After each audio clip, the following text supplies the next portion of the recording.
Good evening everyone, welcome along to Apex Online Racing.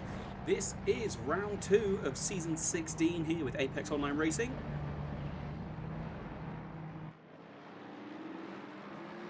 And qualifying is just getting underway, and in contrary to a first practice session, it is looking incredibly wet out there, and it only appears to be getting wetter and wetter, so it is going to be a race to try and get a lap in before the rain sets in too hard.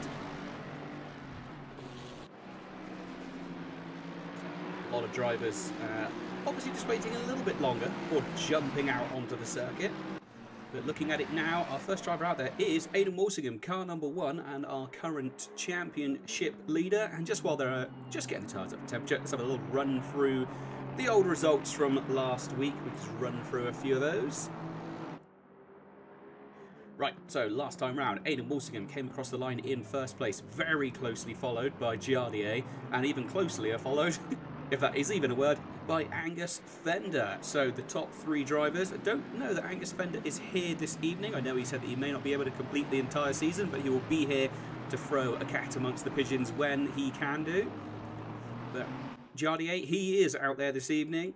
Then coming home in 4th last time was Naldi, followed by Billen, Nashkadashvili in 6th, Josh Waring in 7th, Ranieri 8th.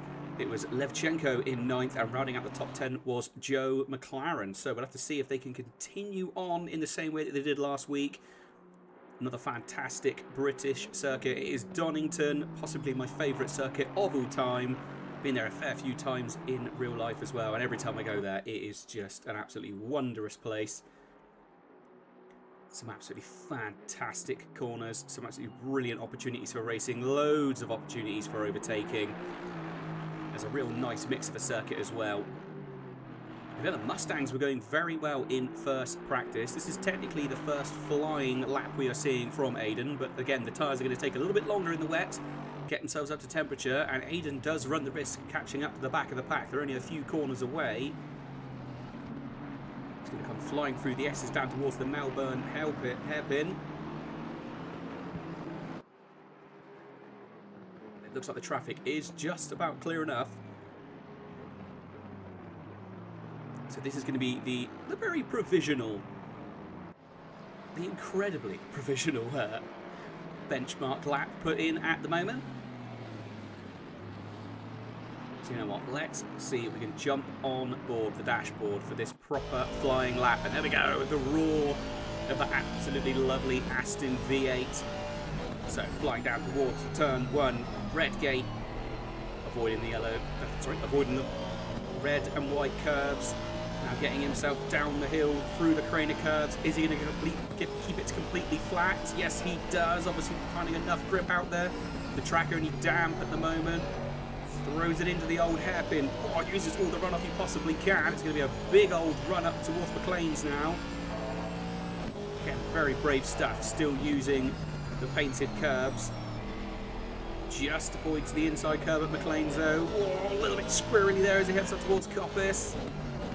Swings it in. Good chunk of inside curve. Bit of a slide, but manages to keep it together.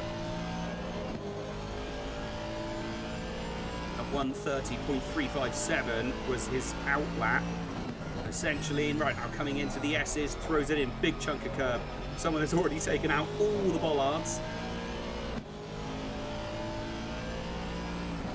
Down towards Melbourne, gets on the brakes, swings it in, little clip at the apex. In fact, it runs it all the way round. You can hear the TC kicking in, the engine cutting in and out as he tries to get the power down. Now up towards Goddard's again, throwing it in. It's a decent run. Are we going to see an improvement here? It's a 130.2. There we go, 130.2. So a tiny improvement, but he is slowly stretching away from his other competitors. He'll be looking to try and get a second first place if he can do. Let's have a quick look at Michael Thomas. Let's jump on board with him. Beechdene AMR Aston Martin. Giardier running along the circuit just in front of him. Car number 23, just seeing the yellow flag there. That is at Melbourne.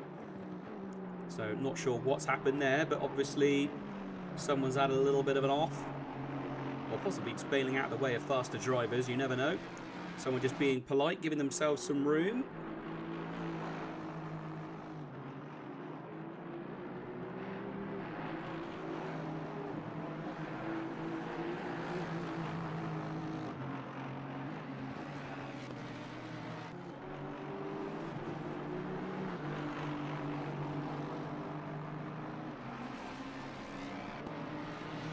moment. Everyone looking fairly composed, which is good to see.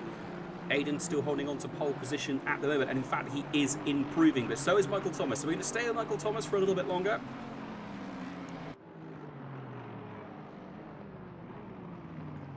At Ben Milden, I've just seen you in the chat. Good evening, and good evening Morphe as well. And also Nalia, apparently, vibing to the pre-stream music. Yeah, it's a bit funky this season. Managed to find some pretty cool stuff that's, luckily, it's all in YouTube, so we don't have to pay for it, which is absolutely fantastic. That's what we want. Aidan continues on. He's now into the 129s. He has dipped below 130. Michael Thomas holds on to second place and now decides to pull into the pits. Right, anyone else further down the grid on big improvements? Joe Dorber is our driver on a big improvement. Rebound Racing, that lovely Honda NSX. What a big chunk of curb there at the S's. Ben Milden, while you're here, I'm going to be honest. Liveries aren't working, mate. They're just yellow cars again. I think we start from scratch. We're just going to start from scratch. You can send me all your bits and pieces. Hopefully more of the liveries are working this evening for everyone. But yeah, sadly, the Sector Blitz Racing not quite got the livery working, which could be my end, could be their end. Who knows? But now Joe Dorber runs towards the line. He's getting a lovely tow, and he gets himself up into 7th place. Good improvement. Anyone further down? Victor Martin, Scuderia Ferrari. Ooh, goes a bit deep there. And in fact, yeah, has lost so much time going deep. Just got too late on the brakes. And that was the end of that. Right. Ronan Savage in the Honkers Lamborghini. Again, catching him towards the end of the lap. Car number 801. That lovely V10 screaming away down towards Melpin Hairpin.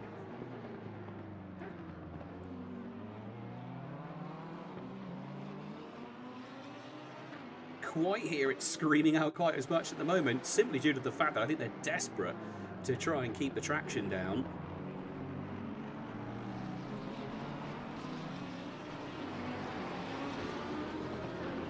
So was in 32nd place, finds himself up in 15th. Big improvement for that driver. Be very pleased with that. Right, other drivers around who are improving. The top sort of 15 are pretty stable. Kabaki though, racing in that lovely Nissan GTR, which again you might be thinking, good lord, how is someone possibly quick enough in the GTR? And it's because of the lovely custom BOP that we are running. Oh, that was one of the Honkers Bentleys that was way off on the final corner. Kabaki finds himself up into 5th place. Big improvement. He'll be very pleased with that one. So the custom BOP allowing these older cars to come through and still be competitive in amongst some of the big, more sort of modern machinery, we'll say that. Michael Thomas really pushing it to the absolute limit there down at the old hairpin, getting a little bit squirrely on the exit. Lost a little bit of time. It's going to kill his speed up the hill. But he has dropped down. Someone who has not dropped down, though, Victor Martin, up into 5th place. Absolutely fantastic effort by that driver. Kaz Lucas racing in that Rower Racing BMW 747.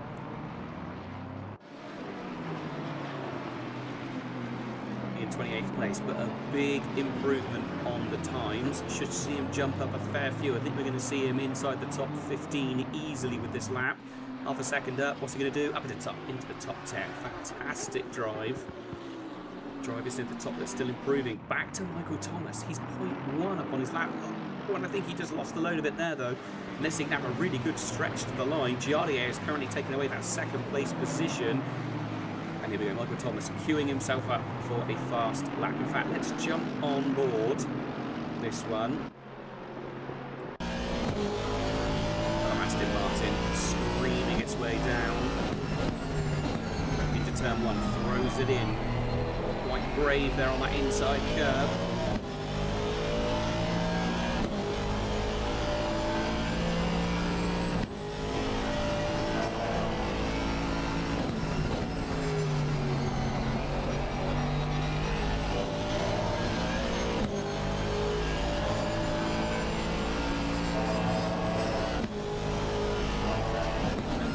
Continuing to push forward, but he is only ever so slightly up on his lap. It's not going to be enough to take away, I don't think, the next position.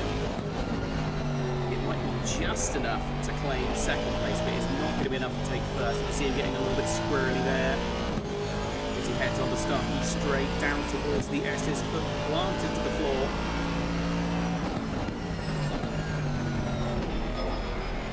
Short shifts it just before the chicane, making sure he had as much grip as possible. So when you're trying to go fast, it almost seems counterintuitive to short shift, but when the weather is this wet, you really do have to do everything you can to try and maintain the grip. You don't want to just keep winding up the old traction control because it will just slow you down everywhere. You can short shift, you can still get a decent amount of power down, and now we're seeing that power being put down towards the line. He's still up on his time, and he does. He manages to claim second place. Right, drivers on big improvements. Here we go. Oh, that squirrely Honda just in front. DeLucia running in 29th place, but 0.4 up on the lap. This should be a nice improvement as long as he doesn't get too held up here by the 777.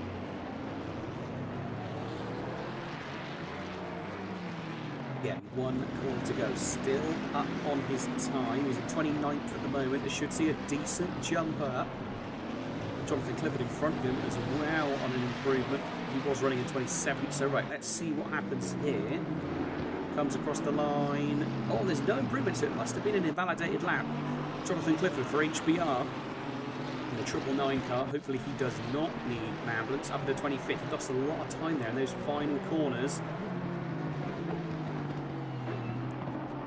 Let's see if there's anyone else out there. 2.5 minutes left of quali. No one really on any kind of improvements at the moment on the screen. In fact, no, I do lie. Oh, Jorge was on an improvement, and now we find him abandoned into the gravel. So we go to Levchenko for hard attack racing. Car number 11 running in 12th at the moment. Oh, and in fact, he has just lost a load of time somewhere. Not sure what that was.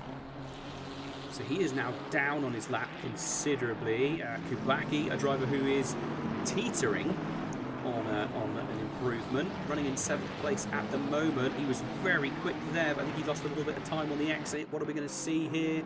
Is there any kind of improvement? Not this time round. Chris Vining.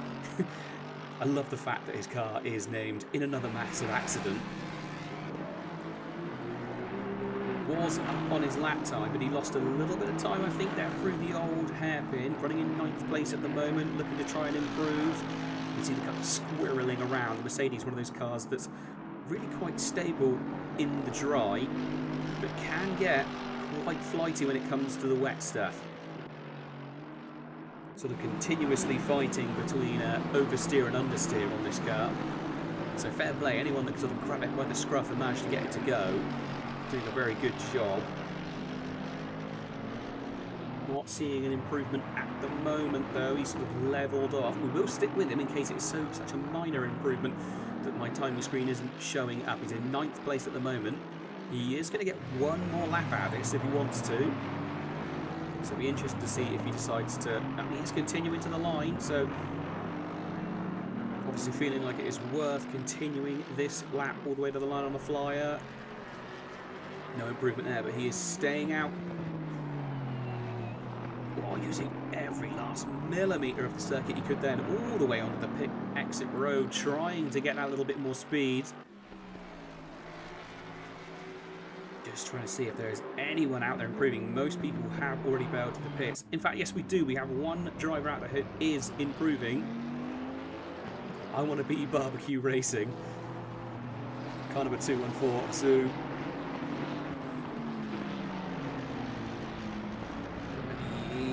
up on his time. How much time has he lost there through the final corner? I think he lost the advantage that he had. He's running in 34th. What are we going to see?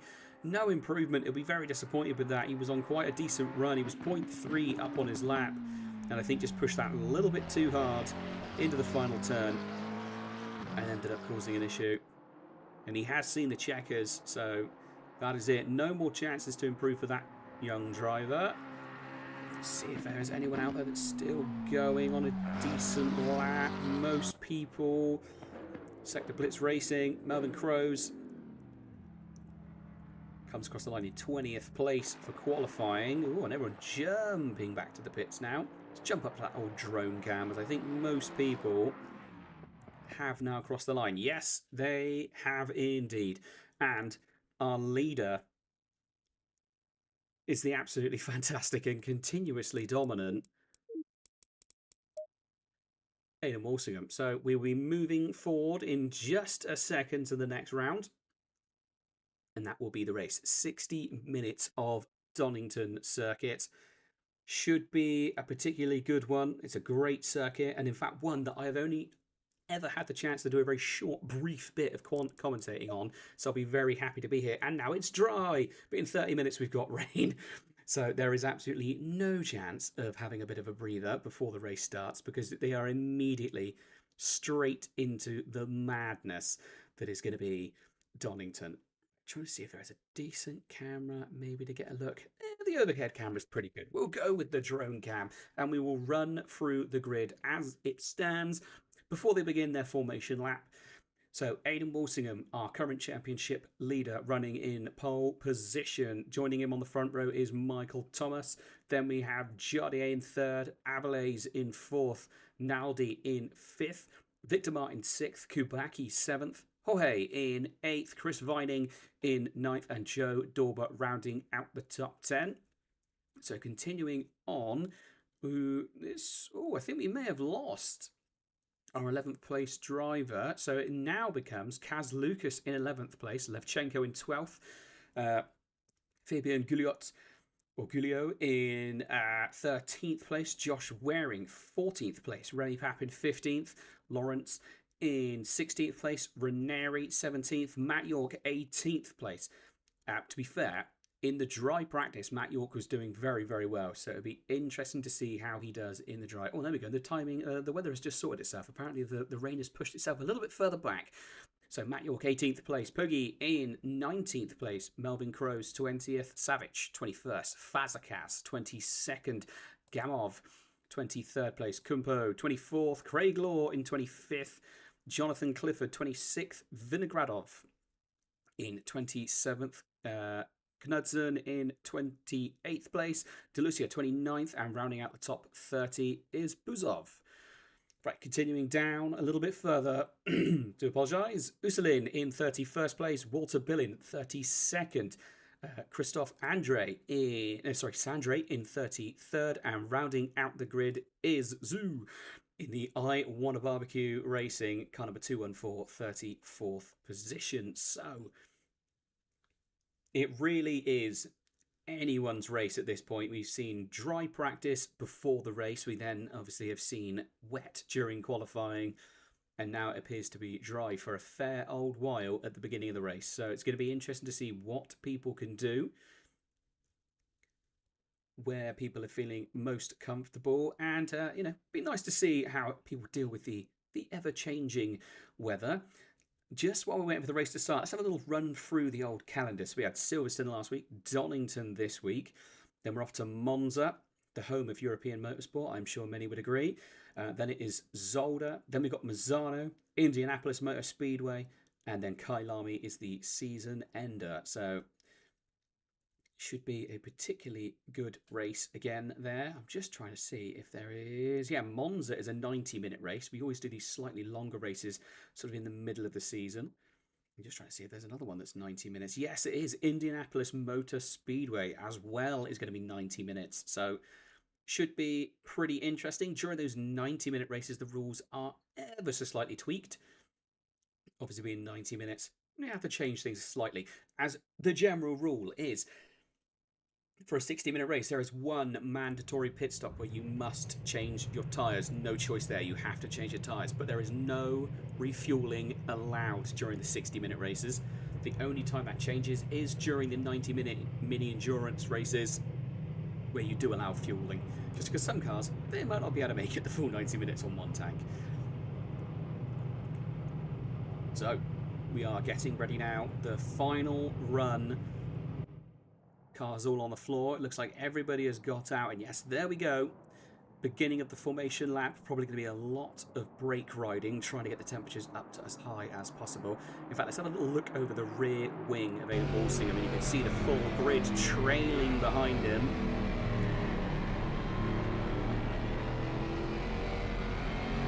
It'll be interesting to see how these cars do over the space of the lap. There's some very, very different cars. Obviously, you've got the incredibly similar Walsingham and Thomas, both in the Aston Martin. We've got Jardier in the Honda, and another Aston Martin, and then we've got an Audi, that lovely Ford Mustang, closely followed by a Ferrari, then a Nissan, then a Lamborghini, then a Mercedes. So a little bit of a mix inside the top 10, although it does look like the Aston is a fairly safe bet.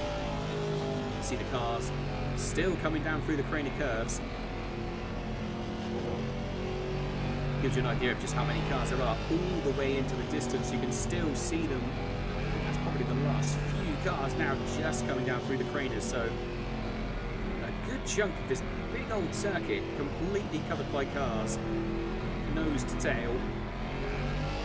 In just a few moments they will be going absolutely toe to toe. The first time they are going to be hitting this track with a bit of anger, trying to go through. Giardier is going to be very keen to try and get past Aidan Walsingham as quickly as possible. Ideally needs to finish in front of him this evening to try and sort of hold on to that championship battle. The last thing that the other guys are going to want is for Aidan to come in first. Otherwise he might start to run away with the championship at the beginning of the season.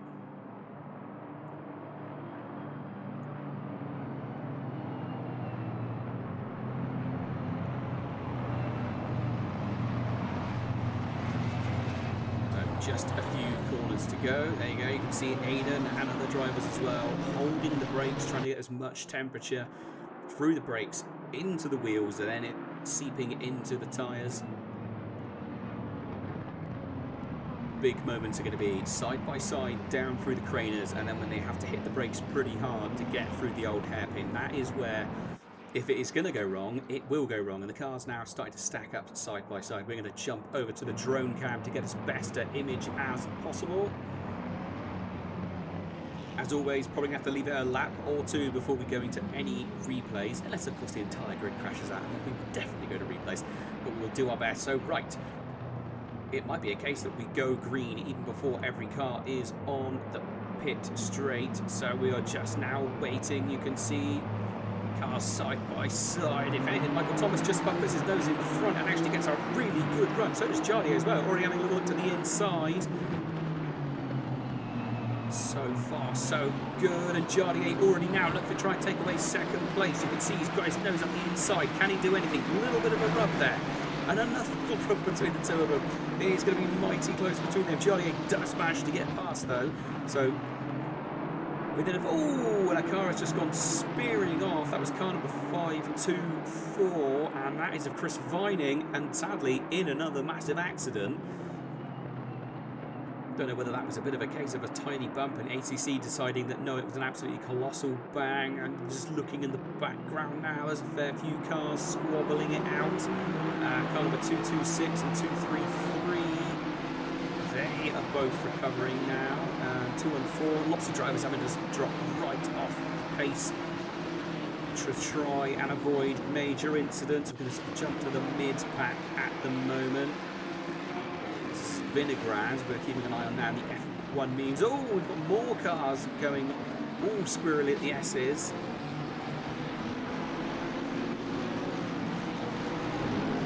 And nothing too obvious and aggressive going on, but lots and lots of cars very, very close together.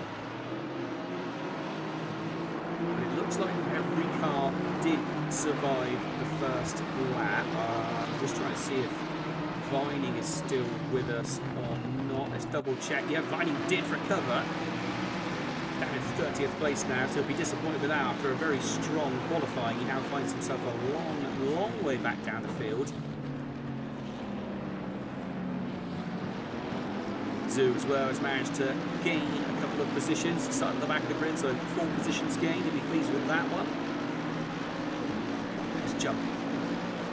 Some slightly nicer looking cameras. So a little bit of damage there to the front of Vining's car, you can see.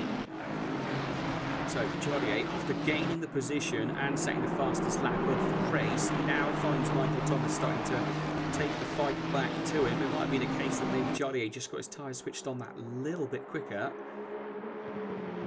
We'll have to see how that continues to go. Right, back down the grid a little bit. The Levchenko versus Gulio.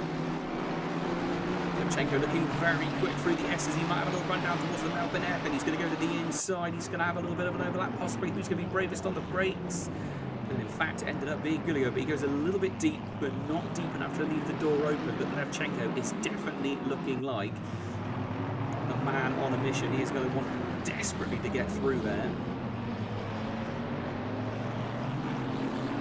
Yeah, possible change of positions a little bit further up the grid as well. Remy Papin in the Bentley, chasing up at the back of Jorge and Kaz Lucas, and in fact now goes to the inside.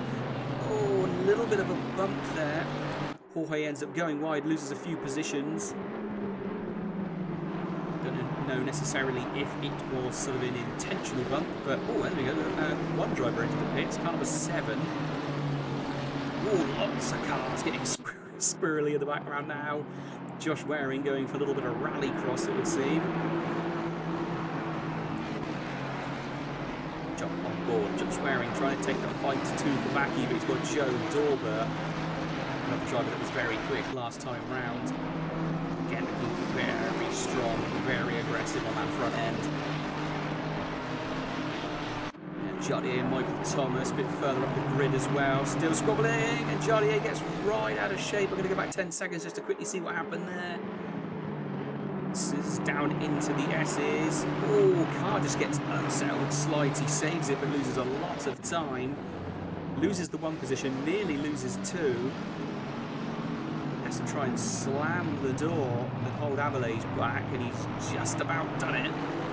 But all that work at the first lap completely undone immediately, and this is allowing Aiden to escape, already over a second away from everyone else. A little bit further down the grid you can see this huge stack of cars. Got Kaz Lucas leading this long stream at the moment. Back in Waring, also just behind.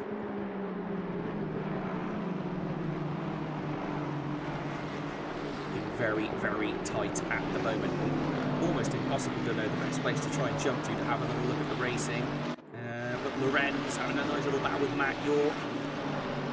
V8 power versus V8 power. The Mustang looking a little bit tidier there. Looks to the inside. Not quite able to do it. So the DRS eSports car holds on to it for the moment. Matt York is going to have to try and get the move done sooner than later, or he is now then going to find himself being chased down by Poggy. Moves going on in the background. Again, you just see Matt York just showing his nose to the inside, trying to sell a bit of a dummy, seeing if he can unsettle the rents. But not yet, not being able to do it. Oh, big move there though. Poggy looking aggressive. He obviously thought to himself, maybe I can outbrake that big Mustang. Not quite able to. Really closed up the gap there through the Melbourne. Matt York looking a little bit quicker mid-corner, but still, at the moment, pretty much in a stalemate, so a little bit further back. Oh, kind of a 23 you just seen with the yellow flag. So now, Clifford versus Buzov. Sector Blitz Racing, kind of a 95. I should say that car should have some absolutely awesome sort of black flame liveries all up the side of it. But at the moment, it is Team Banana, kind of a 95, looking absolutely brilliant. Maybe we should go with the Sector Banana Racing for the moment, until the liveries are sorted. Still trying to chase after the back of Clifford, but if anything, Clifford is now starting to extend the lead ever so slightly. Right, battle's even further back going on. So Auselin for BF Racing, that car looking considerably scratched up and battered at the front. And it's obviously affecting the speed because Knudsen is going to try and go all the way around the outside down towards the S's. Can he do anything? No, he can't. They all throw themselves in. A bit further back as well, Kumpo versus Zood. And Zood finds himself up in the 28th place already and looking very, very strong.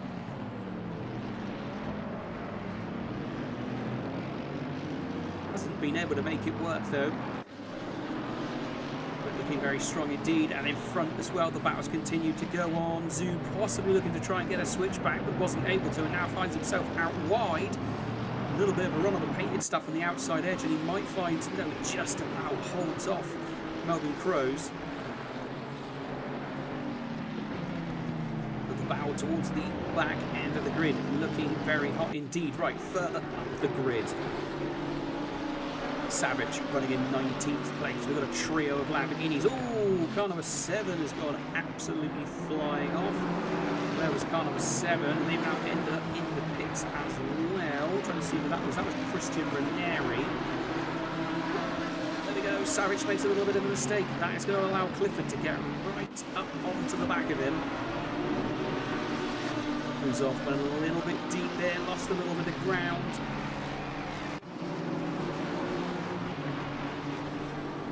Check in at the front as well. It is looking time-wise. The gaps in the front are holding together quite nicely. Right, Jorge finds himself still locked in battle. Let's jump onto this one now, side by side. Waring versus Kubacki. Waring trying to go all the way around the outside, but Joe Dorman now looks to the inside. He's going to be slightly slower out of the corner, but he wasn't running on that curved edge, so he should be able to keep the power down fairly well.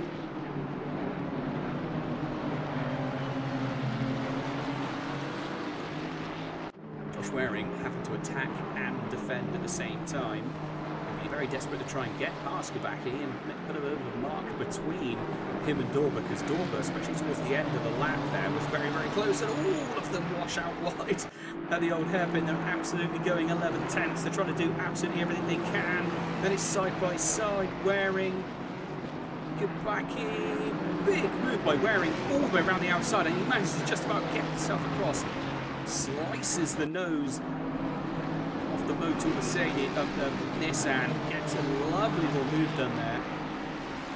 And now we can continue to try and push forward. Aidan Walsingham is now set the fastest lap of the race. So now with a little bit of free air in front of him, what can Josh Waring do? Can he continue to push forward and chase up the back of Rennie Papin in the thundering Bowley? So at the moment, Kaz Lucas is still leading this huge train of cars. A little bit further back on the grid. Again, now in 17th place. And car number 4, I'm just trying to see, so this is Fazcast and Poggy, and so now as it crossed the line, the Time Lord sorts themselves out. Then Fazcast leads Poggy, Savage and Clifford just behind her as well.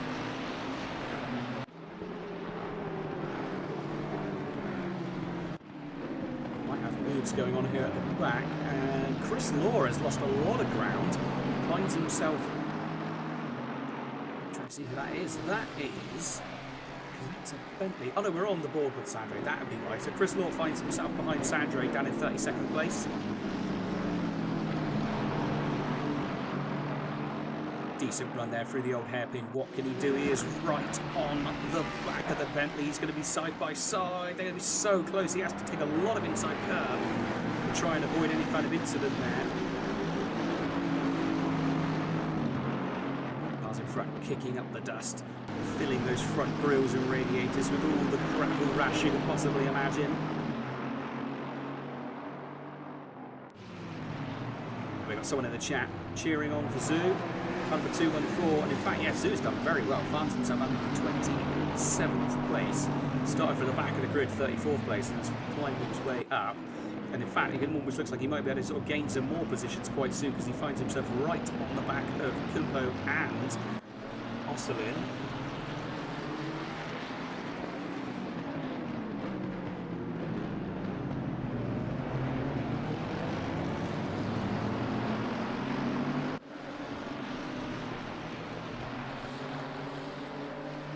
Say so far the driver's doing a pretty good job at keeping it clean. Yes, we've had a few little rubs and scrapes, but nothing too horrendous.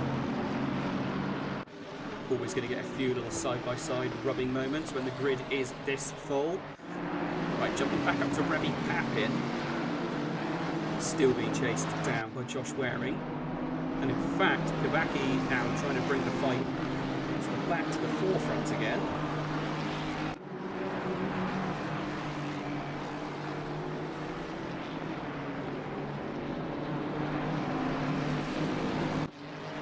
Jonathan Clifford very closely being followed by Buzov. Buzov looks to the inside for the S's.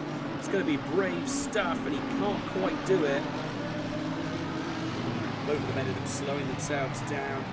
Buzov had to take a load of speed off to try and get through the first part of the S's, and then obviously Jonathan Clifford had to sacrifice a load of speed to get through the second part of the S's. It's one of those corners where really it is not room for two.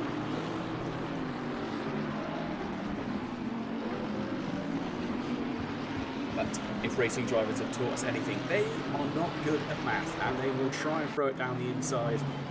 Even if there isn't barely room for one, they'll try and get 3 or 4 through the same gap.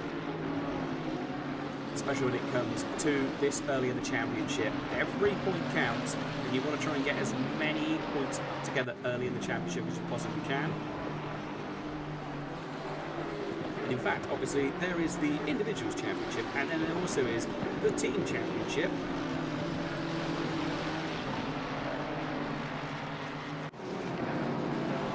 So at the moment, Veloce Esports leading the championship, followed by BF Racing, Team Zero, and Sky Sim Sport Team 2, Rebound Racing, Hard Attack, Honkers, and Sector Blitz Racing as well. So that is the team's championship. Obviously, in the main championship, Ada Walshingham in first place, Giardier in second, and Angus Fender, who is not here this evening, is currently running in third position. So there will definitely be a switch around for third place this evening. This one continuing to go on though. Clifford versus Buzov. Clifford now trying to go, holds the inside. He is starting to go very, very defensive, and it does mean Vinogradov is catching up to the back of Buzov. He could play it quite smart here though, because as soon as Clifford makes a mistake and ends up being slightly offline, Buzov could almost try and bring this entire train of cars with him. You can see at the back of the shot as well, you've got Walter Billen. Lovely blue Mustang.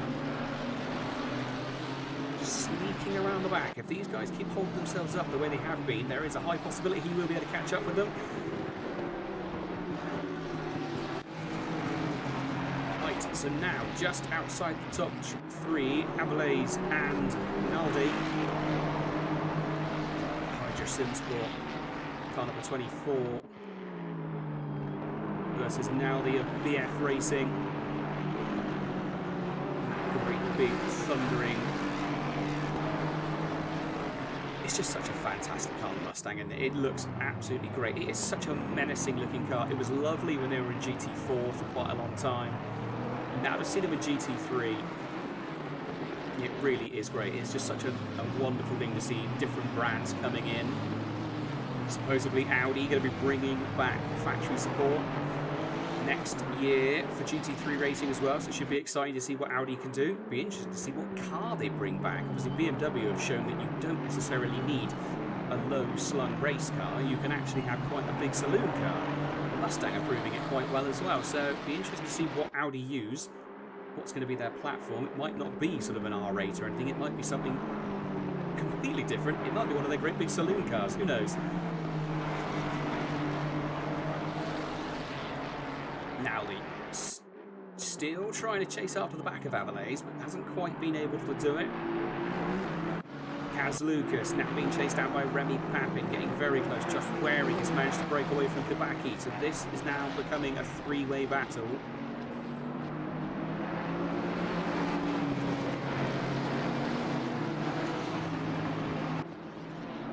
Racing BMW doesn't look slow by any means, but he is obviously defending because he is losing a little bit of time. Now Papin also starting to come off the racing line, going a little defensive against Josh Waring, but now there's a move. Remy Papin looks to the inside, he might be able to do something here. He's going to be inside for the braking zone, and he manages to get the great big Boatley stopped. The door is held open, but Josh Waring was not quite close enough to strike.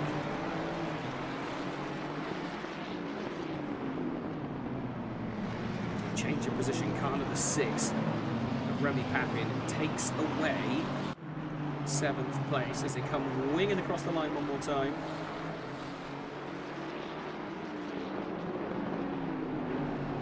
The squabble rages on just inside the top 10.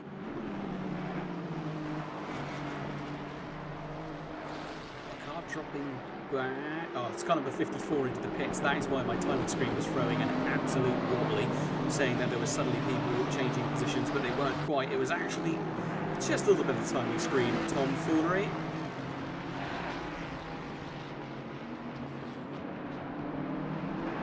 This seems to be the kind of area to be keeping an eye on at the moment, to be fair. There's not too many close battles elsewhere. Got Jonathan Clifford a little bit further down. In fact, no, I take my words back. Zoo has found himself up in 25th place and is taking the fight to the back of the BF Racing Mustang. He's looking very, very fighty. In fact, let's look over the rear wing of the Mustang. The great big American muscle car versus the low-slung sports car of the McLaren. You can see it's just stuck in the toe, and in fact it is just starting to do a little bit of increasing on speed. Can he do anything here? No, he can't. Throws it in. Honda in the background, getting a little bit wobbly there as well. Kumpo a little bit out of sorts. Oh, big move up the inside there. We just caught that on the camera. It's a close battle behind. Jump up to the camera, so that is Craig Law. Obviously we saw him drop right back. He's going for a switchback, but Kumpo, decent bit of defensive driving there. Holds that middle, holds the apex, sorry. Jorge into the pits now as well. We've just seen him.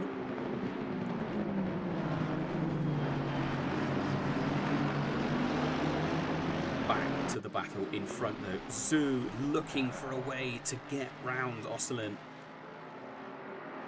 Sorry, Auselin. Not quite able to do anything there through the craners. Is he going to get a bit of a run? Maybe. He goes very, very wide off circuit. In fact, he's lost a bit of speed. And after all the squabbling, now through comes Kumpo. He's going to try to go around the outside. It's going to be very brave if he can make it work. He doesn't quite get it to work this time, though. And they stay in the same order that they were. But Auselin is becoming quite the cork in the bottle. And we just saw it in the back of the shot. Was that Chris Vining? It was! Chris Vining, let's go back and see if we can spot that. We're going to go up to the drone cam. We can see this building. So this is from the old hairpin. Two Mercedes. You can see they've both got damage to the front end. What happens here? Is it contact? He's at the next corner. He's obviously got the McLaren right up the back of him. Yep, slight bump. And that's the thing, as soon as the traction is broken, round it goes. And that is the end of that. He does get himself going again. Oh, we have got rain coming in the next 30 minutes, so that should be fairly close to the end of the race. It's going to be interesting to see if anyone tries to go all the way to the end of the race now before changing tyres. Jock Waring still fighting it out with Kabaki.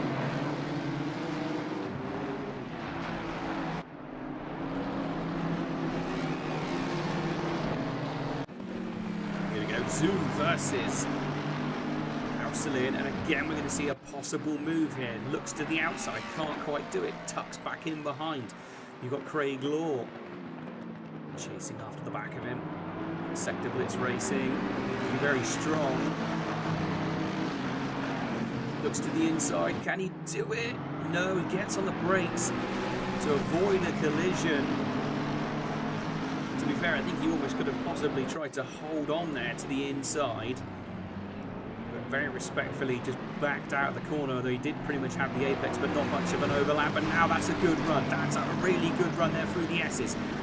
The Mustang does just manage to get the traction down, but can he do anything here under braking? He does it on the inside. There was a tiny touch and a bit more of a rub there where the car went sideways. Don't think you could really put that down to much more than a little bit of rubbing. Tap. If anything, that second bit of collision actually helped slightly. Somehow, out of all of that, Austin has only lost one position. Obviously live stewarding this evening, so the stewards will be looking at what's going on. Austin picks up a little bit more damage. Craiglaw looking very quick, looking very aggressive onto the back of Austin. What can he do? Is this going to be the next car to get past? Oh, that's a really good run there. But Craiglaw didn't really have anywhere to go. He now tries to look to the inside, but he's lost a little bit of pace. Big move up the inside under braking. Fair play. Does get it done from all the way downtown. He got on the brakes super late, stuck his nose there. There was no denying that he was coming through at that time. And through goes Craiglaw. That was an absolutely fantastic little overtake there. Absolutely a dominant force and not to be messed with, it turns out, on the brakes. Really, really strong. But I feel like because we haven't really seen them. Oh no! But he was really slow there. Got himself really slow. So Craiglaw, after being incredibly quick, now finds himself on the outside down at the Melbourne hairpin. Is he going to be able to get a switchback? Does manage to cut to the inside. He's going to have another bit of an overlap. Not quite. The Mustang just gets off that second to last corner just a little bit quicker. But after that absolutely amazing move under braking, and then obviously a little bit of a mistake, and then finds himself back behind, and he's got to try and do that battle all over again. And now Austerlin is going to know what can be done. But no, into turn one. There we go. Straight through. Craiglaw just gets it done, sends it up the inside, gets the overtake done. Absolutely lovely stuff. See, nearly moved away from that battle, but I'm glad we stuck with it. I do wonder how much Austerlin's car is struggling in comparison to others around it with that front end damage.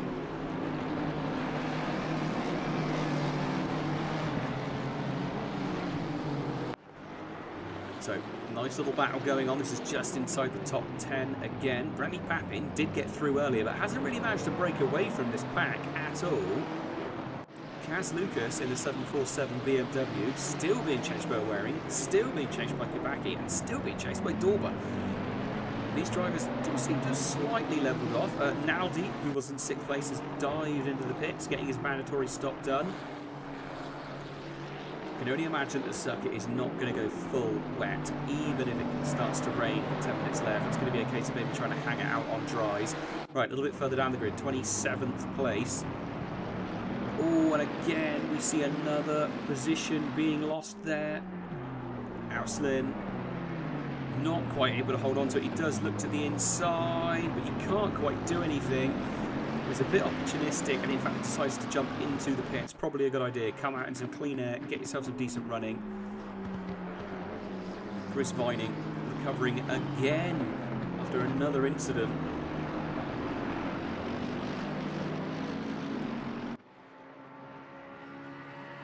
Oh, Carnival 801. We missed that. Where is Carnival 801? Oh, that is... I have a feeling... That's Savage, who's come into the pits. We're going to go back 30 seconds and hope we can catch this. So where was this to? That's getting all kinds of out of shape at the old hairpin. Spins round, sadly takes out another Mercedes as well, car number 95, which I am fairly sure is one of the Sector Blitz Racing boys. Oh. And now finds himself stuck at the inside of the turn. Has obviously returned to the pits on that one.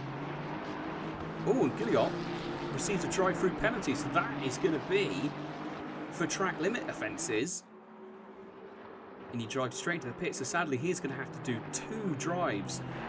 1 into the pits just to do his pit stop, and 2 to actually do his drive-through penalty.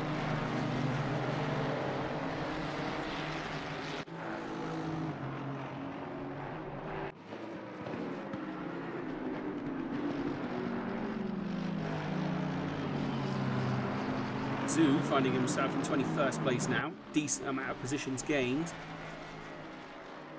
during this pit stop phase. Everyone is spread out just a little bit.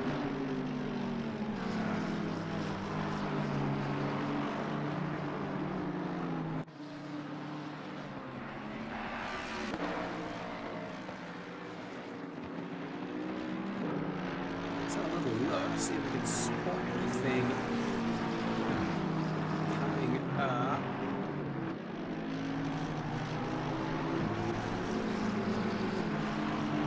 So there is a few... No, there's only one thing in the stewards' inquiries at the moment, and so that was an incident on lap 1. No further action being taken on that one, so far surprisingly clean for everyone. Let's be honest. It's it's not always that way, is it?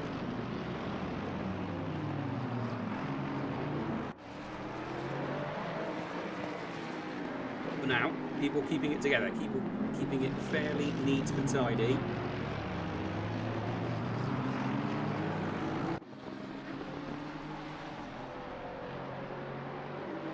Still just on board with Zoo at the moment.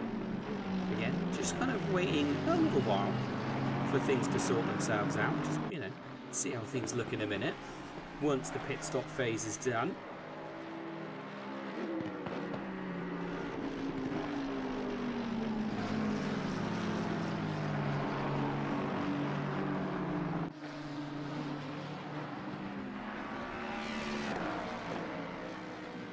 There we go. Chat had disappeared for me. I've got it back. I've managed to get chat back.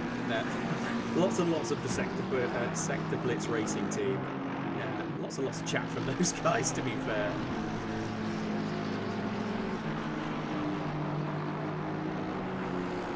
So, battles that are heating up. We've got Giardier versus Avalays. Neither of them are pitted yet. I imagine they're going to try and push it as far as possible. They've only just coming up now on the halfway point in the race.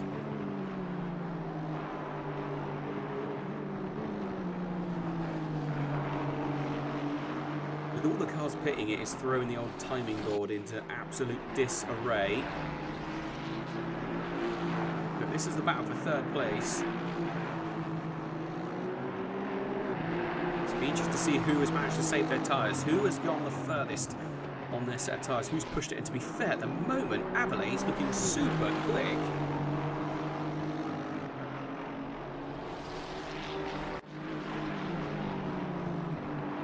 Not helping as well that Giardier has lost a fair chunk of time. He was pretty quick there though. To see the way the cars are starting to lose the tyres that they had earlier on in the race. A couple of drivers down on their times, as well as the fact there are back markers now starting to appear. People that have obviously pitted earlier.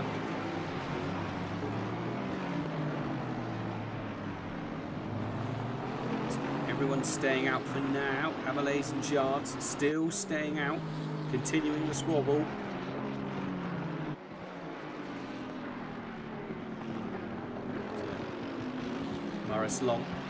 Lawrence for DRS Esports, currently being chased down by Poggy.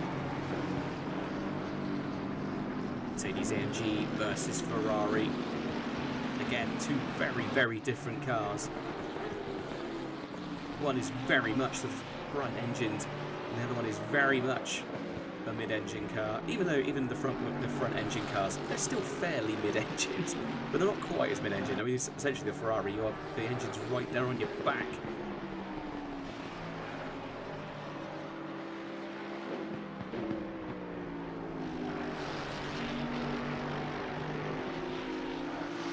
Pretty strong at the moment though.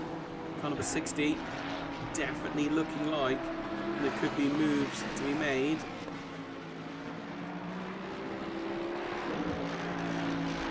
So the little battle squad that we saw going on earlier, they've all started to spread themselves out a fair bit now.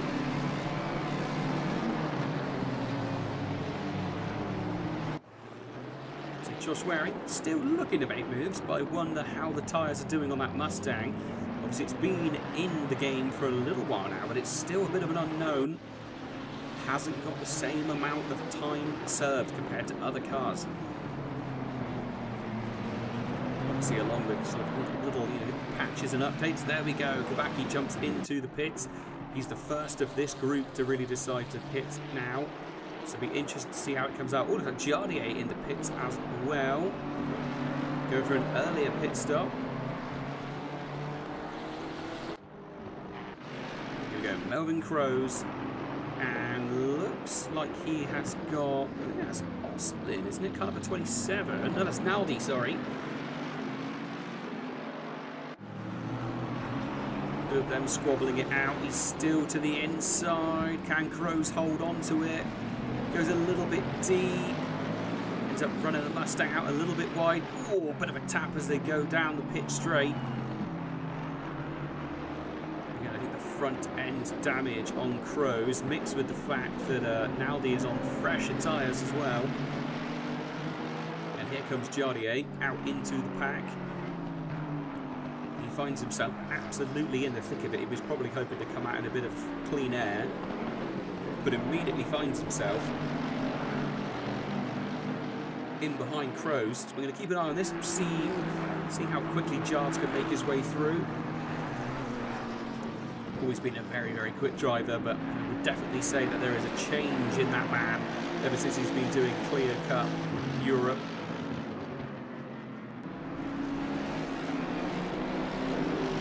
And already made the move. Within half a lap, he's already started to do it.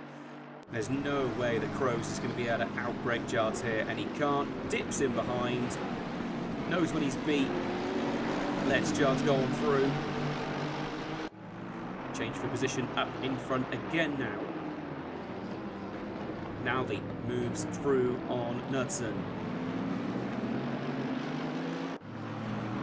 Again, Naldi already completed his pit stop. He's still running nice and strong. His lap time's looking pretty good. You can see the way he's making his way through the back markers. Well, they're not even back markers, they're just cars that haven't pitted yet. So these are all cars, they're still sort of out there. They're still on the lead lap. It is simply a case that drivers around have pitted, others haven't.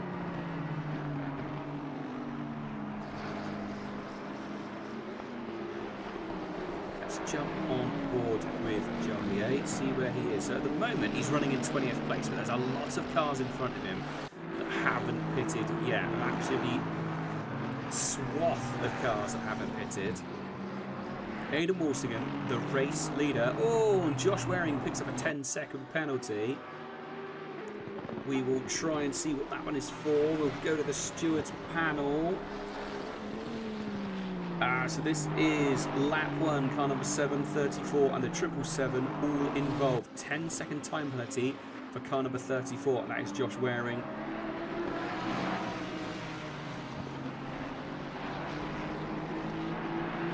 So there is a reduced penalty, and the lap 1 extra penalty has not been applied. They do seem to be suggesting that they think the bulk of that incident was Waring's fault. I mean, these things do happen. Sometimes you maybe think to yourself that was unavoidable, but have to go with the stewards. They are fair in all ways. Oh, Craig Law now picking up a penalty as well. Typically, as soon as they move away from the panel. Right, here we go. So, goodness gracious. So this is lap 1, car number 4, number 10, number 14, number 23, number 54, number 78, 183, 214, 226, 233, 256, and 802. So a fair few points coming through here now. So car number 226, 15-second penalty. Car number 23, 10-second penalty. Car number 214, 10-second penalty. So stewards consider the roles of 23, 214 and 226 to be worthy of penalty in various degrees. So that was the incident on lap 1, and they've all received 1 licence point each. Those cars, 226, 23 and 214. So actually, Zoo, after such an amazing sort of stint, actually now hit by a 10-second penalty. So is Craig Law, and so is Josh Waring. Sadly, that is the way the cookie crumbles sometimes. You might be thinking to yourself, I'm having an absolutely amazing lap, an amazing race, and I'm absolutely flying away from everyone, but you still have to try and keep it as clean as possible. The stewards ever presently watching.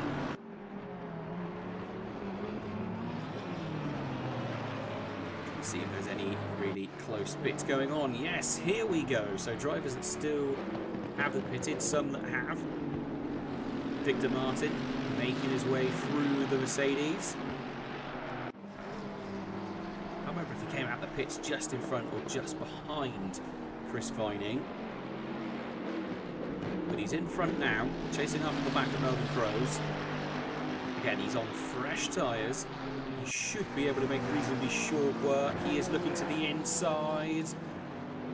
Crows going defensive, just trying to hold on to it. Again, you can see that bonnet just peeking up and down the air, sticking its way underneath there.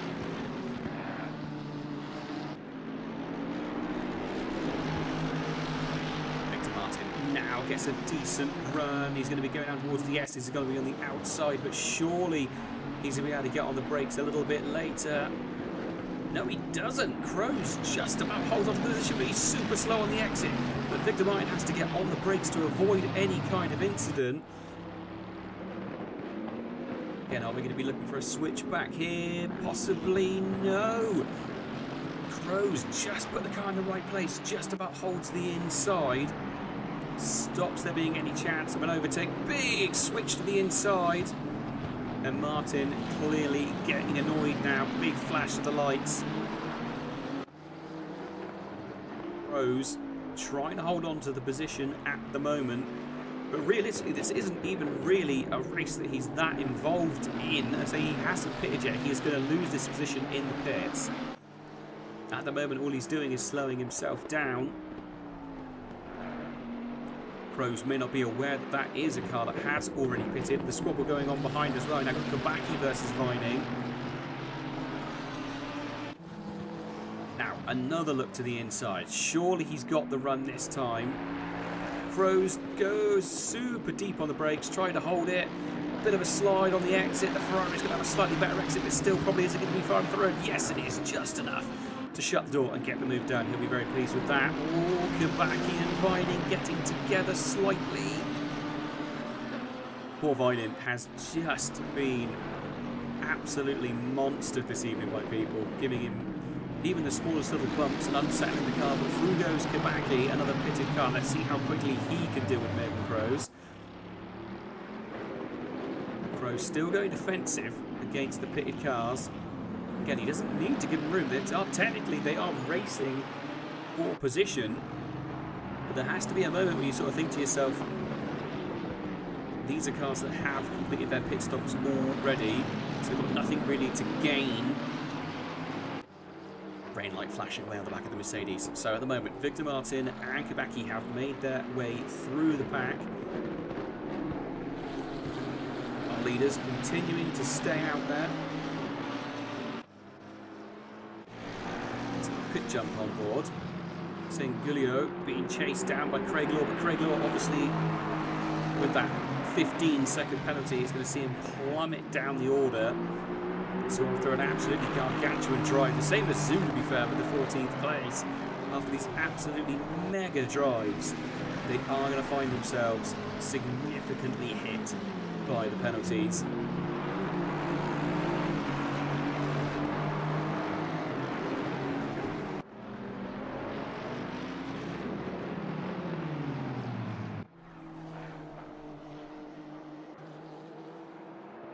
Further up the grid, Kaz Lucas now running in 5th place. He's got Josh Waring still kicking around the back of it, but Waring obviously with that 10-second penalty. So Kaz Lucas probably thinking to himself, even if I lose this position, it doesn't matter too much because in the penalty, with the penalties applied, he'll gain the position back and then some.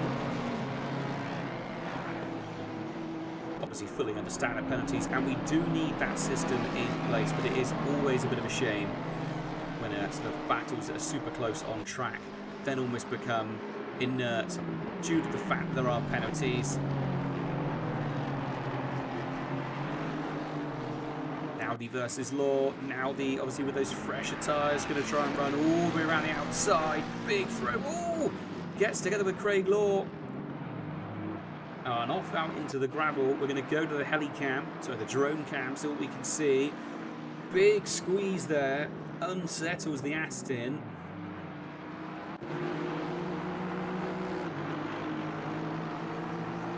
I think the stewards will probably have a little bit of a look at that.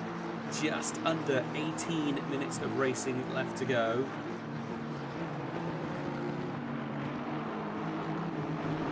So Giulio being chased down by Jardier. Jardier running in 17th place at the moment. He has completed his stop.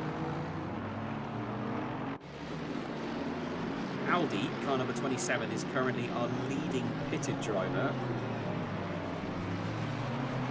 He's got a nice bit of clean air in front of him. Jardier doesn't have that at the moment. He has got an Aston Martin right in front of him, although he's going to try and go all the way around the outside. Hasn't. Yes, he has. Just saw as well. Moment Crows. We're seeing incidents going on. We're going about 30 seconds and we're going to the drone. What's gone on here? So this is Crows versus Vining. Coming through the S's. Bit of a slow exit for Crows. Vining sticks to the outside. Ooh! And then gets into the back of him. Ooh, to be fair, Vining does try and wait a fair old while. And then what can only be described as a little bit of a questionable rejoin there. I think a bit of frustration kicking in.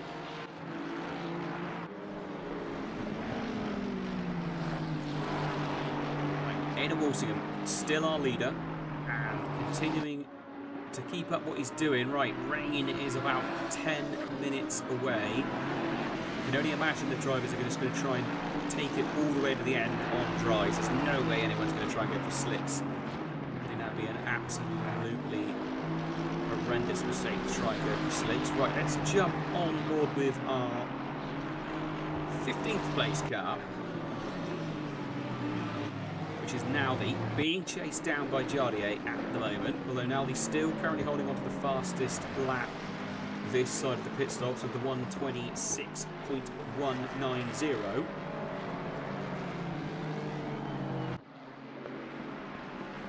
Jards going to be pretty desperate to try and catch up. And to be fair, Jardier's time is 0.002 slower on his best lap. So he is pushing very, very hard to try and catch up with the back of Naldi. And he's got ever so slightly fresher tyres, only marginally, but they are ever so slightly fresher.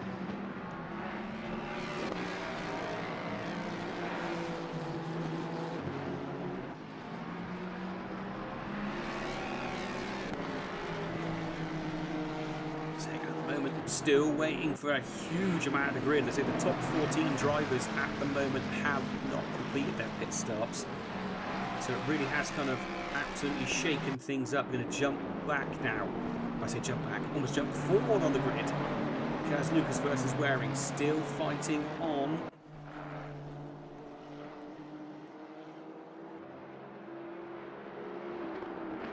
Julio with the drive through.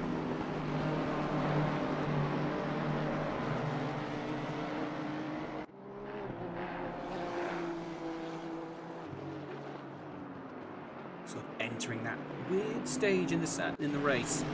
Oh, saying that, who have we here? So,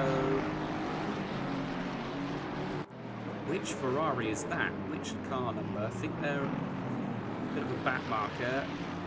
Saying number 0 on the door. Was that 0 on the door? I didn't even know it was physically possible to have 0 on the door. It might not be 0 on the door. We'll have to wait and see when it comes past again. Car number 6. That makes no sense. Wait, is it? That makes no sense. Remy Papin? No, it wasn't number 6. I have no idea which Ferrari that was. I can't read the number, apparently. But Michael Thomas finds himself with the Ferrari right next to him. Car number 60. That makes more sense. Car number 60. Okay, so that is Poggy, who is down in 28th place at the moment. So certainly not a battle for position. Just a few drivers, it would seem, over the space of the race. A couple of retirements. We've seen now Melvin Crows, Savic, Ranieri and Gamov.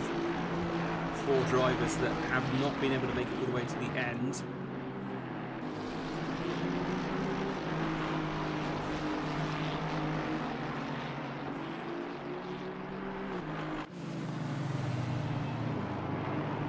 It's that time of the race where the timing board starts to throw even more of a wobbly. So Michael Thomas running into some pretty free air. Aidan Walsingham still again running into fairly clean air. 12.5 minutes left of the race to go. The rain is sort of pretty imminent at any time now.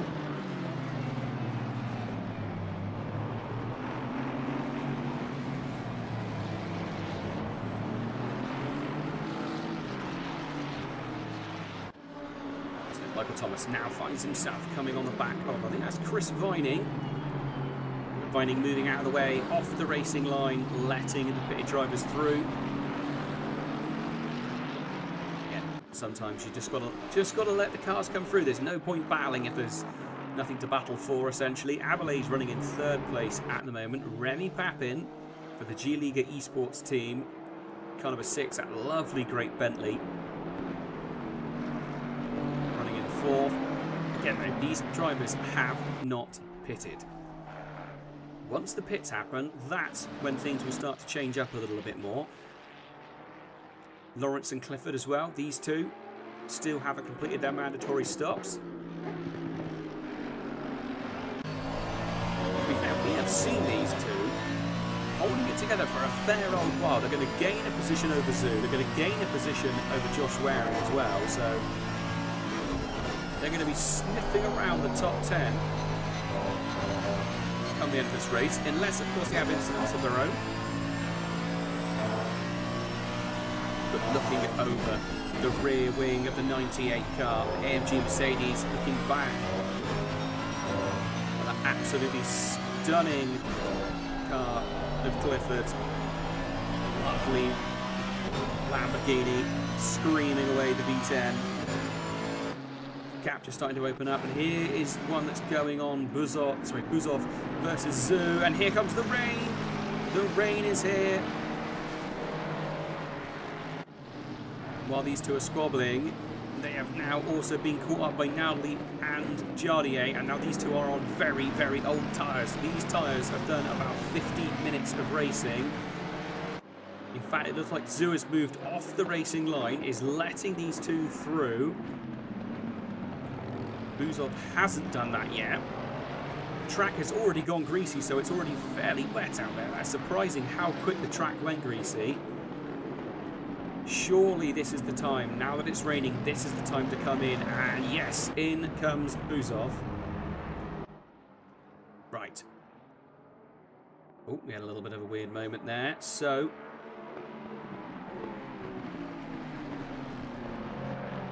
what is going on with the old timing board and stuff? Oh, we had a bit of a wobble. Do apologise, that was everything on my end. Nothing at home that anyone would have noticed unless I'd said anything. But there we go, that's just how it works sometimes. So, Naldi still our leading pitted driver. Jardier still very much on the offensive and trying to catch up with the back of him.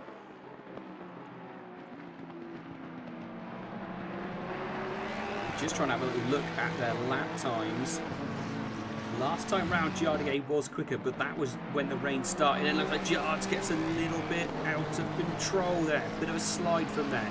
Thomas is in. Averlaise is into the pits as well.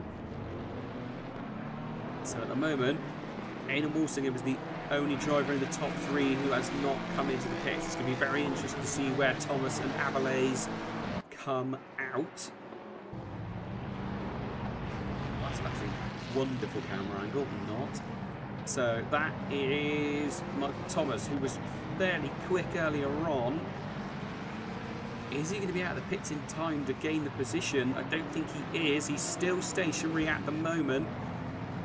He's moving, but where is Jardier? Already going to be flying past him on the drone cam to try and get a decent overshot.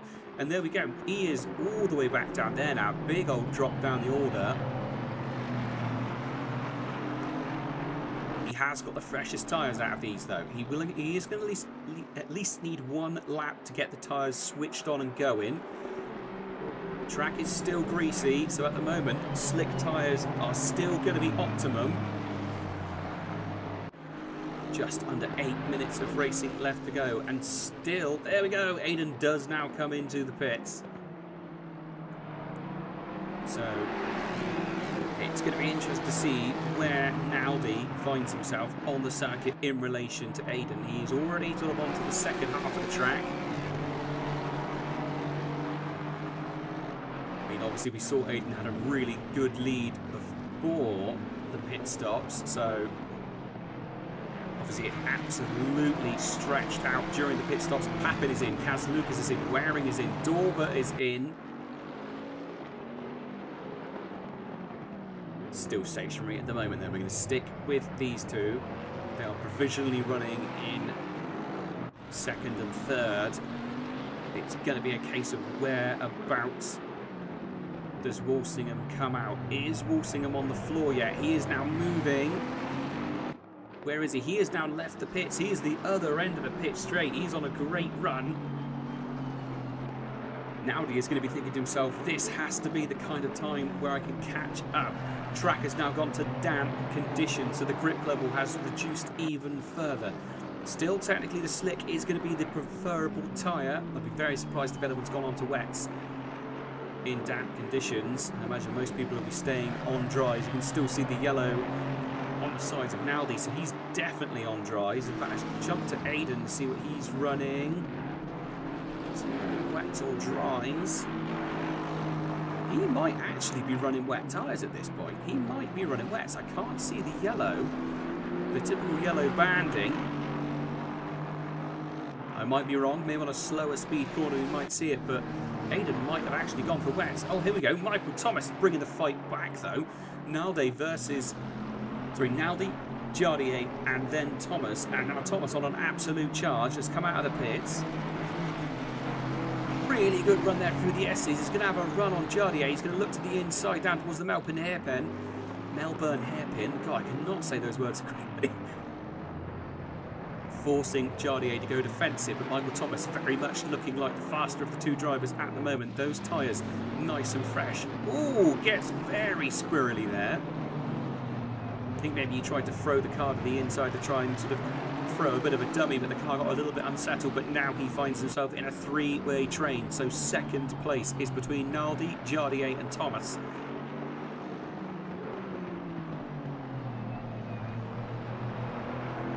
At the moment, Thomas is looking like very much the quicker of these three cars. He's right on the back of them.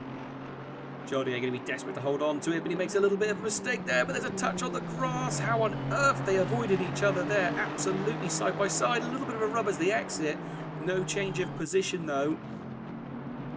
That was on the exit of the old hairpin. They got together slightly on the braking zone coming into it, and a little bit of side by side action as well. Just about managing to avoid any kind of major collision. I mean, nothing more than a racing incident, I wouldn't imagine. I think Thomas just took a little bit too much and just nipped onto the grass in the braking zone, unsettled the car, and then on the exit, the two of them side by side. Very good bit of driving there as well from Jardier to give a little bit of room, but now going into the S's, Thomas holds to the inside. They are side by side, bit of a bump, does go through. Jards probably won't be too happy with that, but wasn't much room on the apex for him, has to be said. But for now, Thomas gains the position and continues to push forward towards the back of Naldi. Aiden still with a fairly dominant lead as well. He really has done quite well there. He has got a what appears to be a Bentley chasing right after the back of him, but not too close. So now this is Thomas versus Naldi. Again, Thomas, much fresher tyres. We saw him right there up at the front. He has a little look out into Hollywood. He is to the inside. If anything, I think Naldi might have come offline on purpose to give him room. I'm not entirely sure, but Thomas comes absolutely flying through. There is no stopping that man. And the Beach Dean AMR Aston Martin, car number 28, absolutely flying. Don't think there's any way he can manage to make up the 9-second gap for first place, but some seriously quick stuff. And now Naldi finds himself being chased down by Jardier, getting a little bit unsettled there behind him. Saw Jards obviously have that little bit of a coming together last lap with Thomas. That dropped him back. That was what lost him the position. But Naldi, I'm not entirely sure what happened, whether he did move off the line on purpose or not.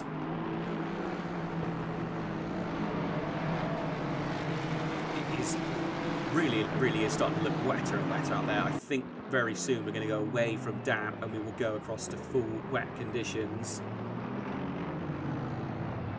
Another battle that is starting to appear here. In fact, actually, no, these cars are totally different places on the circuit, but it's showing me as a live battle. But it definitely isn't a live battle. Let's see if the rain has shaken anything else up. Yes! Levchenko versus Jorge. Levchenko just about holding onto it for now, but he's also got Fazekas and Waring behind as well. Waring obviously has completed his pit stop. Waring has made it past Fazekas, to be fair. Tommy Borges hasn't shown us that information quite yet.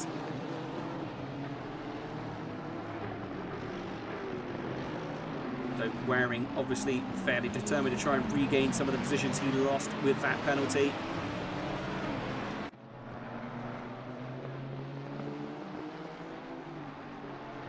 Racing for Project 91 in that car, number 18. Waring looks to the inside. He did get room. Jorge did give him space, but to be fair, Josh Waring as well really sort of held on the brakes longer than I expected him to. Obviously desperate to not get himself another penalty, but now looks to the inside of the old hairpin. That was a decent move. He showed the nose, put it down the inside, just unsettled Jorge. Hasn't been enough, but it's going to be a long run up towards McLean's. And the Mustang has just about done it. If he can get it turned in and hold on to the line, yes he can, he does it. Waring goes through on Jorge. Joe Dorber and Kubacki, and that is a move gained there. We're going to go back 10 seconds, see if we can catch it. Yes, coming. Oh! Kubacki losing a lot of speed there, out on the grass. Especially in conditions like this, once you are out there on the grass, that is the end of it. So Aidan Walsingham, I believe, is on his last lap of the race. Naldi now finds himself being chased down by Jardier and Avilés.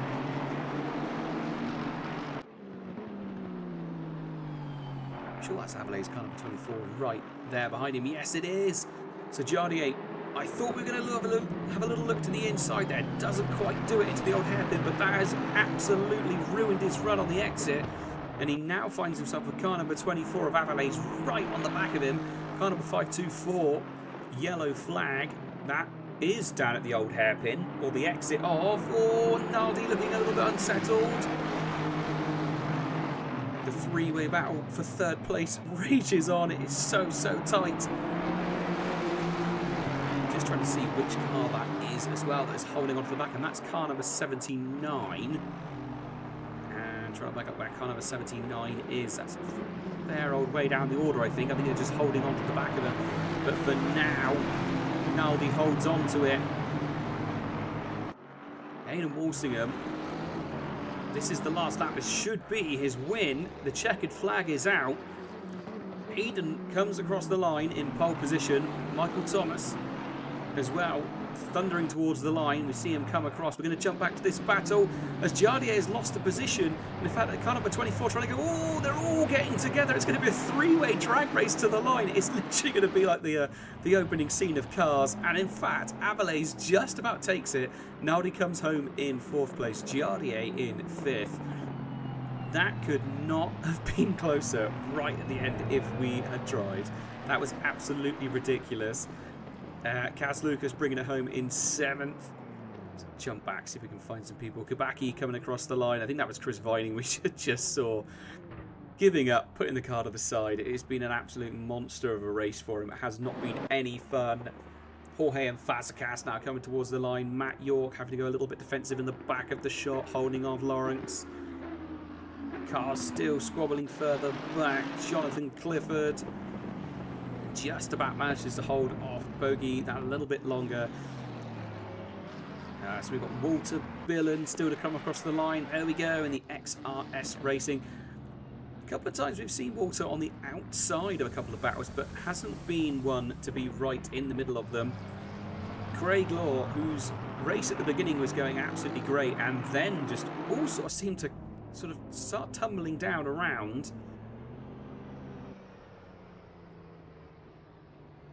There we go. That is the end of round 2. So we will go to the timetables, get a bit of an idea of what's going on, and have a read through of everything. Let's have a bit of a fiddle with all the millions of buttons that I've got going on at the moment.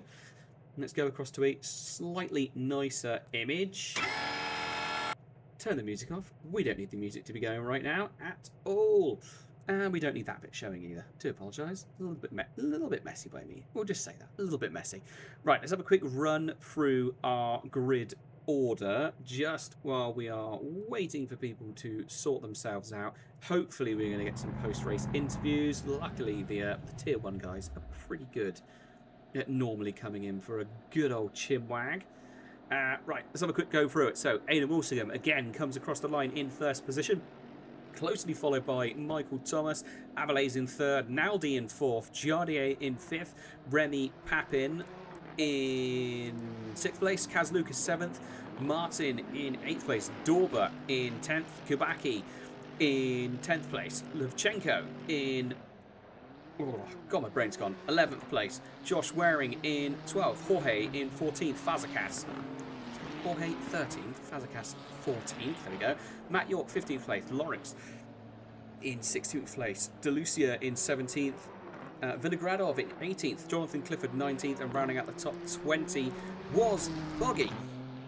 Buzov in 21st. Bill in 22nd. 23rd is Kumpo. Knudsen in 24th, Law 25th, Zoo 26th, Sandre 27th, Guliot in 28th, Vining 29th, Ausen 30th, Crows 31st, Savage 32nd. In fact, actually, the last person to finish the line was Auselin in 30th. The other drivers retired early. Bit of a shame to see that, but it does happen from time to time. Do get a few drivers that don't quite make it to the end. Right, let's see if we have got anyone waiting to have a chat. We don't yet. People are still out there celebrating for the moment. But fingers crossed, in just a minute. In fact, I just realised I'm not even in the commentary box. There we go. That's a bit better. I probably ought to jump in there, really. Fingers crossed we're going to get a chinwag. Ah, there we go. People now starting to appear. I think the fact that I wasn't actually in the box was confusing people a little bit then. But we're there now. We are there now. Let's get the old things working. Come on, Discord. Stop being rubbish. Why aren't you working? Ah, there we go. Right. Should be working now. Let's drag in Michael Thomas. And we're going to have a good old chinwag. Obviously, our driver that finished in second place. It was all very close stuff near the end. But an absolutely fantastic drive by that driver to come in second place, as we haven't got our actual winner in yet. So let's get Michael Thomas in. Michael Thomas, good evening. Welcome to the commentary booth. Hello. Thank you for having me in the commentary booth. I mean, that was a good old race for you, wasn't it? Absolutely fantastic bit of driving. Let's have a quick look. Say qualifying second place, finished the race in second place. Couldn't have really asked for a better result apart from first place, obviously. But I think a lot of battling in that first stint probably sort of got rid of most of those chances. But talk us through your pit strategy, because it was mighty late in the race. Yeah, so it was a gamble. I seen Jardy pit behind and I thought, okay, I'm just going to do the opposite. It filled me with glee when Aidan did the same. So if I was going to go down, he was going with us as well. So yeah, and it was very close, as you've seen. It was only really a lap, maybe two in it, really. So really close, really interesting. It keeps it spicy. Keeps it interesting when you're actually doing the laps as well, because you know you need to keep pumping in fast ones. When you've got someone that you can't see on your delta doing faster lap times. So yeah, interesting. Yeah, I mean, it definitely seemed a bit of a case of quite a few of you drivers deciding to try and push as late into the race as possible. Were you possibly waiting to see what the weather was going to do in case you needed wets, or were you fairly confident you were just going to stay on dries and take it to the end? Because I think you finished on dries, didn't you? No, I was on wets. You were on wets, took wets. Right. Yeah. I was pretty much, as soon as I saw the rain, I was I knew it would have about 9 minutes left, and I thought, yeah, 5, 6 laps maybe. It's got to be enough of a crossover to make the people on the dry slower, at least in the latter of those laps at the end. And obviously it did, and we've seen Avila at the end get P3 as well, which is just crazy. But it just shows the strategy was so close. Yeah, I mean, to be fair, I mean, I think the Aston looked pretty comfortable here anyway. But yeah, in that second, well, I say second stint, that sort of late pit stop, that group of drivers that say, so on the screens, it can sometimes be a little bit hard to see who's running wets and who's running dries when everyone's hammering along at full speed. The yellow writing isn't always too obvious to see. So yeah, a couple of drivers you could see them running wets. But yeah, it was definitely the right call to go for. I say yourself and Avila's obviously absolutely made the most of it. I say you came out into some fairly decent battles after your pit stop as well. It wasn't a case of coming out into nice clean air. You were straight into it and having to battle your way through. So there was a couple of drivers that maybe weren't quite so keen to let you come through after your pit stops, but no, it was an absolutely fantastic race. I mean, obviously we are off to, I think it's Monza next time round. I'm having an absolute brain fart. Let's double check the calendar quickly. Yes, it is Monza. I think it's 90 minutes of Monza next time round as well. Obviously, Monza, one of those circuits where everyone on ACC has done a billion laps on it. How are you feeling about the Aston's chances of getting on the podium again at Monza? It's going to be tricky. It isn't the most accomplished car there. Put it that way. You have to kind of run a bit more wing just to survive Ascari. But obviously in the race, that's a no-no. So we'll see. I'm really not sure. I'll use Aiden as a reference. Whatever he's doing, I'll try and get as close as possible, and that's kind of where I'm aiming for. Absolutely fair enough. I think that's a good way of doing it, really. I say Aiden possibly on a bit of a charge, and it seems like you are going to be the man to try and take the championship away from him if you possibly can. Obviously, the defending champion this time round himself. So yeah, it's going to be interesting to see what carries on throughout the season. It's been an absolutely fantastic sort of couple of opening rounds to the season for yourself as well. So yeah, fingers crossed. It's been absolutely fantastic chatting with you this evening. I know that we've got Avila's waiting in the wings as well, so I shan't keep him waiting too much longer. But any final words before we call the interview a night? No, thank you for the comments. Thank you for the stream. And cheers. Yeah, see you next week. Fantastic. Yeah, hopefully see you in the comms block next week as well. Yeah, see you later. Cheers. Right, so let's drag in Avila's for a kitchen wag. Avila's, can you hear me? Hello, yes. Fantastic. What a sort of final 10 minutes of the race that was for you. Absolutely storming forward and bringing home the final position on the podium.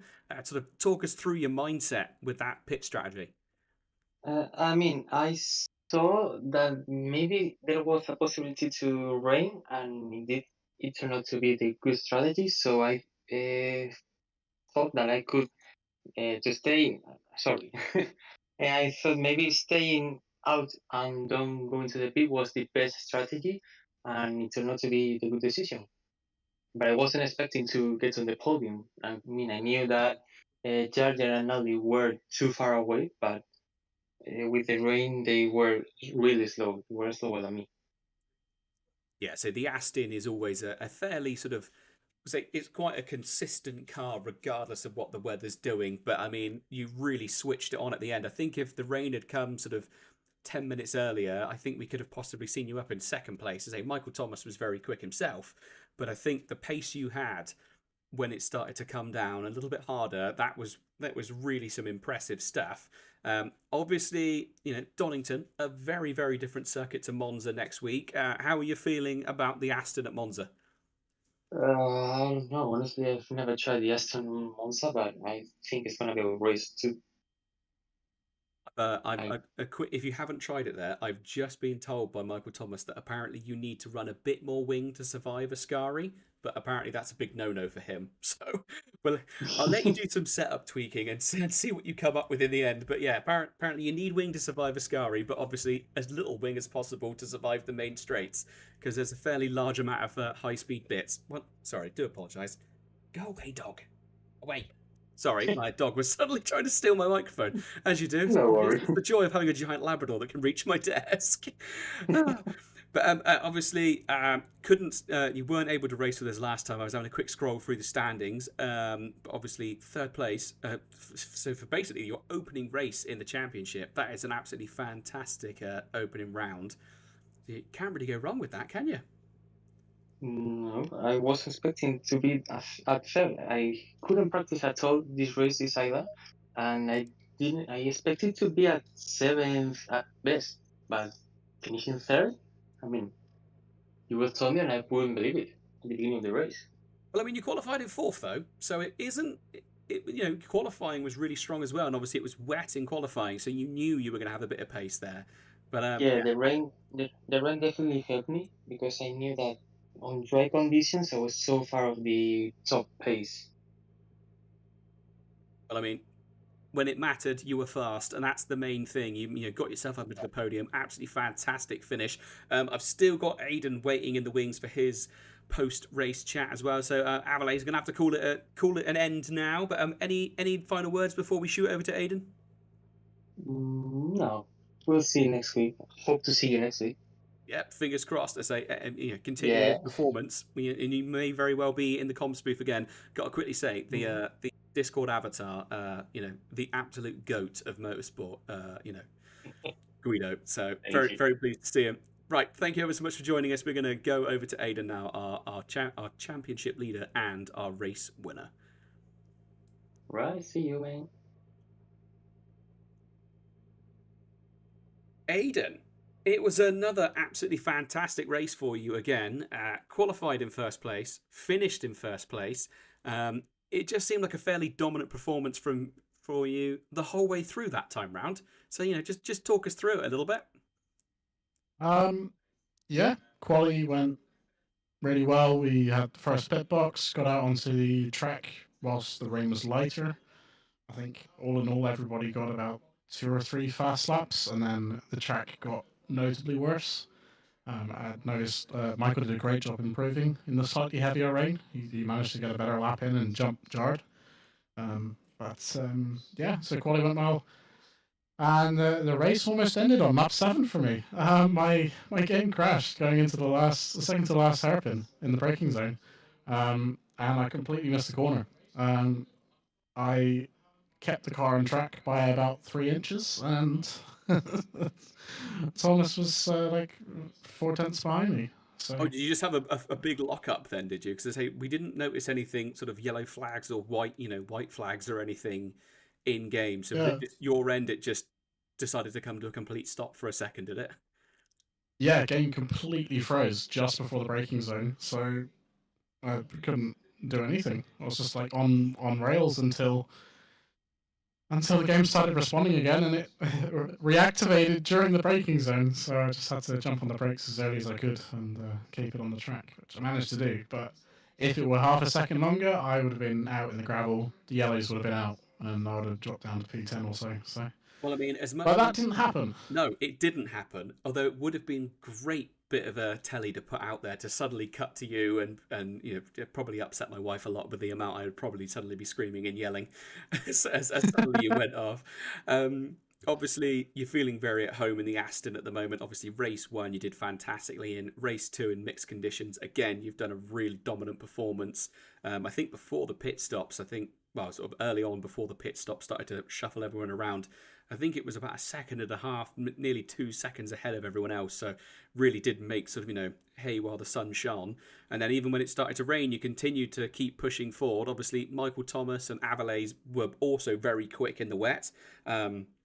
Avala's just saying that he actually preferred it when it was wet. So fair enough. Yeah.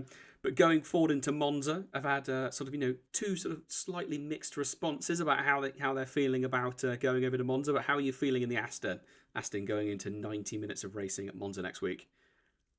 A, never driven Monza there. B, I hate Monza. So it's really positive overall, and looking forward to trying not to explode in Ascari, hoping the suspension holds itself together, and just relying on prayers every lap. I think in terms of strategy, it's pretty reliable. Yeah, we'll see.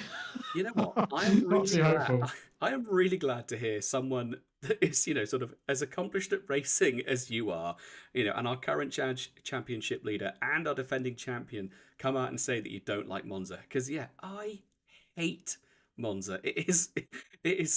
Well, yeah, I hate racing there. One, because I'm absolutely awful at it, but two, I just think it's the most boring circuit on the planet.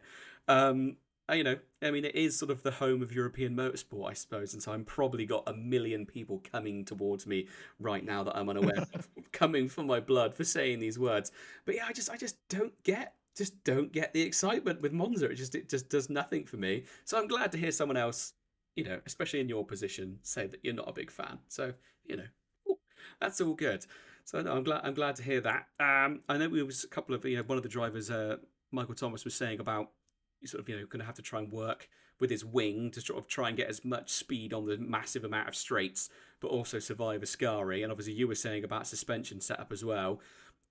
So you thinking it's going to be more of a suspension sort of more is going to be the key to getting through the lap, or you think as well it's going to be a case of just trying to run as little aero as possible? I mean, you can't win without finishing. So if you can't survive, you're not winning. Get the suspension in the right place and then play with the wing. But I wouldn't be playing with the wing That was before I the play with the most suspension. racing driver answer you could have possibly given us. I like that. That was good. That was good. It was yeah. Right, Aidan. Again, absolutely fantastic finish. It's been a great season opener and then season seconder for you as well. So 2 pole positions. It really couldn't start a season any better than that. And hopefully, fingers crossed, we get you in the booth again next week if it all goes to plan at Monza. Thanks very much. Yeah, hope to see you there. Yep, no worries, Aidan. We'll see you next week. Cheers. Take care, mate. Bye. Right, and that is it for round 2 of season 17 Apex Online Racing GT3 Sprint Cup Series. Obviously brought to you by our lovely patrons. I meant to mention at the beginning of the race, but I completely forgot because I am awful. But yes, obviously this is all now funded by our Patreon. Links to that are in the description below this stream, and obviously if you're watching this as a video on demand, links are there as well, and there's links to our Discord as well, so you can get involved in the community. You don't have to pay, you can just join for free, get involved in racing with an absolutely fantastic tier system to give you super close racing like you've just seen in tier 1, all the way down to the slightly slower guys. There is even a place for me, the slowest of the slow, because I spend all my time in here yelling at motorsport rather than actually doing the racing myself. But thank you ever so much for joining us again this evening. I have been Tim360 Lunn, and this has been round 2 of season 17. Join us tomorrow, 7:30, for tier 2 as well. Equally good racing, if not better, if I say so myself. Thanks, guys.